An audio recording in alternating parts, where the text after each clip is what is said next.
आणि यानंतरची बातमी अयोध्येमधून आहे। अयोध्या नगरीमध्ये मोठ्या संख्येने रामभक्त सध्या पोहोचतात।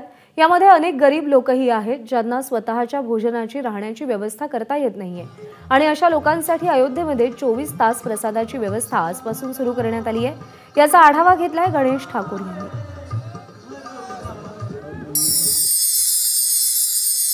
अयोध्या नगरीत देशभरातून राम भक्त पोहोचतायत।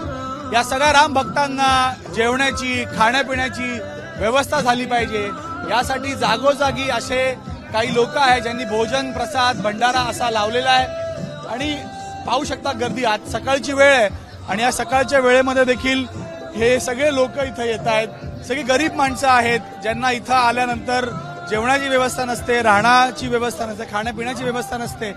या सर्वांसाठी इथं ही व्यवस्था केली गेली आहे।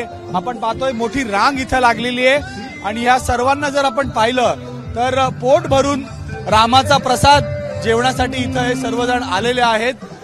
मी यांच्याशी बातचीत करण्याचा प्रयत्न करतो की कधीपासून यांनी सुरू केलेला आहे। आप बताइए कब से भंडारा लगा? आज से शुरू किया आपने? आज से शुरू किया है। और कब तक लगाएंगे ये भंडारा? जब तक राम जी चाहेंगे तब तक चलेगा। अच्छा, यानी कोई समय नहीं है, जब तक आप कर पाएंगे तब तक आप करेंगे? ये 24 आवर चलेगा, दिन रात। अच्छा, कितने लोग खाते हैं अनुमत दिन में लगभग? कम से कम 20-30 हजार लोग। अच्छा, और खाने में क्या देते हैं? पूड़ी सब्जी रोटी? खाने में पूरी सब्जी हलवा खिचड़ी चना। अच्छा, आज कड़ी चावल बनेगा, हलवा बना था सुबह। बहुत बढ़िया। आप लोग कहाँ से आए हैं? श्योपुर जिला से, मध्य प्रदेश से। मध्य प्रदेश से आए हैं। अभी पहुंचे हैं क्या? हाँ, तो पहले खाना खाएंगे यहाँ? नहीं, दर्शन करके आगे दर्शन बोला प्रसाद ले लो और बड़े दर्शन हुए।